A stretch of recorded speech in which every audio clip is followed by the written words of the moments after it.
बहुत सारे माता पिता की ये बहुत बड़ी विडंबना है कि बच्चे उनसे बहुत चीज़ शेयर नहीं करते और बच्चे उनसे झूठ भी बोलते हैं, वो उन्हें समझ नहीं पाते या समझा नहीं पाते। तो आज ये पूरा वीडियो आप देखें, समझें और आप इस पे फैसला लें कि मैं क्या सही बोल रही हूँ और आपको क्या करना है। सबसे पहले तो आपका स्वागत है इस चैनल पे।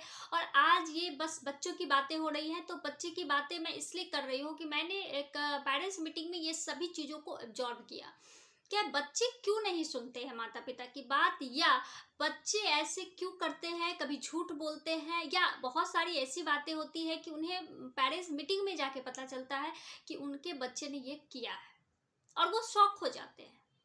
तो आप इन सभी चीज़ों से कैसे बचें, अपने बच्चे को कैसे समझें, या अपने बच्चे के सबसे अच्छे दोस्त कैसे बने, ताकि वो कुछ बातें बाहर ना बता करके वो सभी बातें आपको बताए और बिना डरे बेझिझक।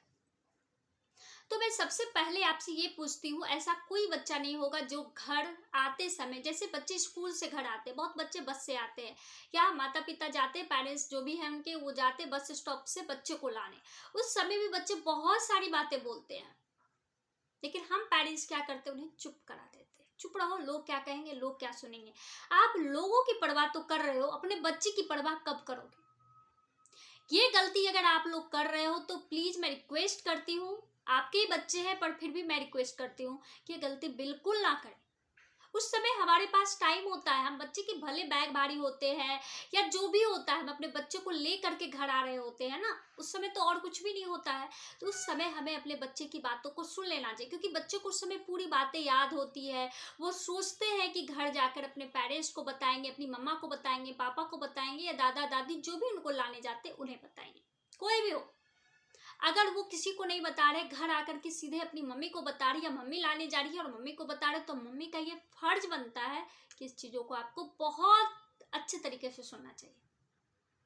इससे क्या होता है, आप अपने बच्चे के बारे में जान सकते हैं, समझ सकते हैं कि आपके बच्चे कहना क्या चाह रहे हैं, या बच्चे के मन में क्या चल रहा है। और बच्चे को भी ये तसल्ली होगा कि मैंने जो भी कुछ कहना है मैं अपनी मम्मा को बतला दी है। तो उसे किसी बात का डर नहीं, वो मतलब पूरा एक अपने दिमाग को खाली कर चुका होगा और इंजॉय करता रहेगा। इस तरह के बच्चे अगर आपके हैं तो बस मैं ये कहूंगी कि थोड़ा टाइम निकाल कर अपने बच्चे की बातों को सुने, समझे। इससे आपको बहुत सारी बातों में सहूलियत होगी। आपके बच्चे की अच्छाई, आपके बच्चे के कौन सारे दोस्त हैं, आपके बच्चे को लंच में क्या ले जाना पसंद है, या बच्चे और क्या क्या ले जाते हैं जो कि आपके बच्चों को इससे कोई नुकसान तो नहीं है। बहुत सारी चीज़ों को आपको समझ में आएगा और समझना भी हमें पड़ेगा। तभी हम अपने बच्चे को अच्छे संस्कार भी दे पाएंगे और बच्चे के अच्छे दोस्त भी बन पाएंगे। ये बहुत जरूरी है। तो आप ये बातें समझ गए ना कि जब बच्चे कुछ बोल रहे हो तो उन्हें धैर्य पूर्वक सुनना है। आप ये नहीं कहना है कि चुप हो जाओ, क्या कहेंगे। हाँ, आप ये कर सकते हो कि स्लो बोलना है, लाउडली नहीं बोलना है, लाउडली नो स्पीक। लेकिन हम ये नहीं कर सकते बिल्कुल चुप रहो, ये गलत होता है। इस चीज़ों को आपको समझना चाहिए। और फिर उसी वेब में आप अपने बच्चों को, बच्चे जैसे घर आते हैं तो पेरेंट्स क्या करते हैं, जूते सही जगह पे रखो, ड्रेस इधर रखो, वो मतलब आप उसे इतना बिजी कर दो। तो एक तो बच्चे थके हारे आ रहे हैं, स्कूल में ऐसा नहीं है कि उनके हिसाब से उनकी ज़िंदगी चल रही है, वो भी बहुत संघर्ष करके घर आते हैं। और घर आने के बाद आपके रूल फॉलो कर रहे हैं, तो फिर घर क्यों आना चाहेंगे? कोई बच्चे घर नहीं आना चाहेंगे। इसमें बहुत सारे ऐसे बच्चे को मैंने खुद देखा अपनी नज़र से कि स्कूल से घर नहीं आते, अगर माता पिता उसे छोड़े हुए तो बच्चे सड़क पर दोस्तों के साथ खेल रहे हैं, आवारागर्दी कर रहे हैं। बहुत बच्चे को तो मैंने गंदी गंदी गालियां देते हुए भी सुनी। ये बहुत गंदा लगता है। क्यों? तो आप वो बच्चे घर ही नहीं आना चाहते। अगर घर का माहौल अच्छा होगा, बच्चे के माता पिता ही उसके दोस्त होंगे, तो शायद उसे वहाँ सड़कों पर समय बिताने की जरूरत ही नहीं पड़ेगी और वो गंदी गंदी चीजें भी नहीं सीखेगा। हो सकता है सड़क पे झगड़ा करने के दरमियान कोई गाड़ी आ गई, उससे उसे लग गया, एक्सीडेंट हो गया, फिर आप क्या करोगे? तो आपकी वो बहुत कीमती चीज जिसे आप खोते हो हर दिन, ये गलती बिल्कुल ना करें। बच्चे यदि कुछ बोल रहे हैं तो आप उन्हें सुने। आए हैं, कोई बात नहीं है, गर्मी का मौसम है, फैन ऑन कर दिया, बच्चे को पसीना चल रहा है, जैसे 10 मिनट 15 मिनट अगर उसी तरह से रह गया तो कौन सा घर में भूचाल आ जाएगा? ऐसा कुछ नहीं होता। हम लोग बस दबदबा बनाए रखते हैं। ठीक है, पहले बच्चे को प्यार से सहलाते हैं, पुचकारते हैं, सारी बातें सुनते हैं, बच्चे ने आज अच्छा क्या किया, आज क्या नया उसके साथ हुआ। जब हम सारी बातें बच्चे से पूछते हैं ना, तो बच्चे को भी कुछ नया करने की चाह जगती है। बच्चे को भी लगता है कि अच्छा आज मम्मी ने ये पूछा घर जाके, फिर मैं कल कुछ और नया करता हूँ ताकि मम्मा को मैं ये बता सकूं कि मम्मा आज मैंने ये किया। तो ये सभी आप उसे सिखलाते हो, उसमें जो टाइम जाता है उससे आप उससे उसके दिल की बातें पूछोगे भी तो भी बच्चा कुछ नया करने की सोच रखेगा। आप लंच के बारे में पूछे बच्चों से कि बच्चों आज क्या क्या सभी बच्चे ने लाया, तुम्हें किसका लंच ज़्यादा अच्छा लगा, या फिर ये चीज़ लानी। बहुत सारे बच्चे ऐसे जो मैगी पास्ता ये सभी लाते हैं जंक फूड, तो आप डायरेक्टली बच्चे को नहीं समझा सकते कि बेटा नहीं ले जानी चाहिए। इससे क्या होता है, वो टॉपिक खत्म हो जाती है। और बच्चे क्या होते हैं, बातू नहीं होते, वो बात करना चाहते हैं, तो बात वो किससे करेंगे। अगर उसकी माँ उससे बहुत सारी बातें करेगी तो उसे किसी दोस्त की जरूरत कभी पड़ेगी ही नहीं।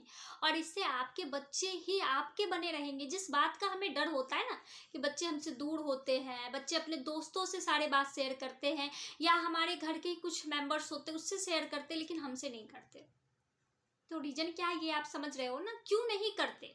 पहले इसको समझना होगा कि बच्चे हमसे हमारी बातें, अपनी बातें क्यों नहीं शेयर करते। तो रीजन बस यही है कि हम सुनते नहीं हैं और हम उसमें इंजॉय नहीं करते। अगर आप इंजॉय करोगे, टीवी सीरियल देखते हैं, क्या उससे फायदा है, वो कौन है आपके, उससे क्या आपको मिलता है, लेकिन फिर भी इंजॉय करते। रील्स देखते हैं, यूट्यूब पे वीडियो देखते हैं, बहुत सारी चीजें ऐसी देखते हैं जबकि उससे कोई लेना देना, वो हमारे कोई नहीं होते, लेकिन फिर भी हम इंजॉय करते। तो ये बच्चे हैं, इनके सपने हमारे हैं, इनके सब कुछ हमारे हैं, तो इसमें इंजॉय करनी चाहिए ना।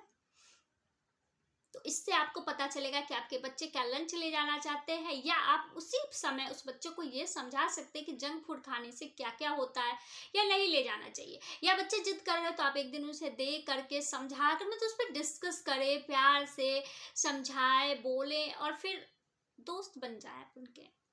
फिर आपके बच्चे आपके वो सारी बातें भी बताएंगे और आपको भी बहुत अच्छा लगेगा कि मुझे बाहर से पता चला, ये चीज़ें हमें घर में ही पता चल गई। पेरेंट्स मीटिंग में ऐसी ऐसी बातें सुनने को मिलती है जो बच्चे हमें बताते नहीं, होमवर्क चेक नहीं हुआ, अच्छा आपके बच्चे ने बहुत अच्छा नहीं लिख रहा है, स्लो लिख रहा है, तो क्यों, आपने कॉपी कभी चेक नहीं किया, आपने कभी डायरी चेक नहीं किया। तो इससे क्या होता है, आप गप्पे लगाने में सारे समय बर्बाद करते हैं, लेकिन अपने बच्चों को थोड़ा समय दें। हम, मैं कहती हूँ बहुत सारी ऐसी भी महिलाएं थी वहां पे जिन्होंने कहा कि मैं पढ़ी लिखी नहीं, तो मुझे क्या पता चलेगा कि इसके डायरी पे क्या लिखा हुआ है या टीचर ने इसे क्या लिखा है। इसका भी सॉल्यूशन मैंने वहां भी बहुत सारे लोगों को बताया, और मैं चैनल पे भी बताना चाहती हूँ कि ऐसा नहीं है कि पढ़ा लिखा होना ही बहुत जरूरी होता है, ऐसा कहीं नहीं लिखा हुआ है। सूरदास को जानते हैं, सभी जानते हैं ना, वो तो उनको तो दिखता भी नहीं था, फिर भी उन्होंने इतना ऐसा क्या किया जो आज भी उनका नाम गाया जाता है। तो बस हमें क्या है, जगना होगा हर वक्त। पढ़ाई ऐसा नहीं है कि हम इंग्लिश नहीं जानते तुम इंग्लिश मीडियम के बच्चों को पढ़ा नहीं सकते, या हम उनसे बातें नहीं कर सकते, उनकी बातों को समझ नहीं सकते, ऐसा कुछ नहीं है। ये हमारे मन की सबसे बड़ी दबी हुई कमजोरियां हैं जिसे हमें उखाड़ फेंकना है। आपके बच्चे क्या करते हैं, आप उनसे बातों बातों में ही पूछ करके बहुत सारी चीजें जान लोगे। ठीक है, इस पे क्या लिखा हुआ बेटा बता दो जरा, ठीक है ये है ऐसे है। जब आप धीरे धीरे उस चीजों को पढ़ने देखोगे ना तो बहुत सारी चीजों आपको समझ में आने लगेगी। ऐसा नहीं है कि पढ़े नहीं है इसलिए नहीं आ रहा है, देखते देखते भी हम बहुत सारी चीजों को सीखते हैं, एब्जॉर्व करते हैं। और बच्चे के मन में भी एक चीज आती है कि मम्मी ये चेक कर रही है, तो बच के रहना है भाई। और गलती होती है, बच्चे अगर सही बोल रहे हैं तो उस समय कितने भी बड़े गलती क्यों ना कर रहे हो, उस समय थोड़ा शांत होना होगा, क्योंकि अभी बच्चे हैं, वो किसी का मर्डर करके तो नहीं आए होंगे ना, वो तो बदमाशी कर रहे हैं, कुछ भी कर रहे हैं, तो उस समय थोड़ा सा आपको स्थिर होना होगा। क्योंकि अगर वो सच बोल रहे हैं तो आपको उस समय शांत रहना होगा। तभी उनको लगेगा कि नहीं मैंने सच्चाई बताई तो मम्मा ने मुझे कुछ भी नहीं किया। उसके बाद आपको समझाना होगा, तभी वो आपको सच्चाई भी बता पाएंगे। और आपको बार बार पेरेंट्स मीटिंग में जा करके मतलब गिल्ट फील होता है ना, वो नहीं होगा आपको। आप बेधड़क टीचर लोगों से भी बोल पाओगे कि नहीं मेरे बच्चे ने हाँ ये किया है, मुझे पता है, हाँ मैंने इसे सुधारा, हाँ ये ऐसे हो जाएगा, सही हो जाएगा। तो फिर आपकी भी एक अलग पहचान बनेगी। तो बच्चे हमें पहचान भी तो देते हैं। सबसे पहले पहचान तो ये होता है कि मैं माँ बनती हूँ, पापा बनते हैं, कोई पेरेंट्स बनते हैं, उसके बाद बच्चों से रिलेटेड बहुत सारी चीज़ें जुड़ती है।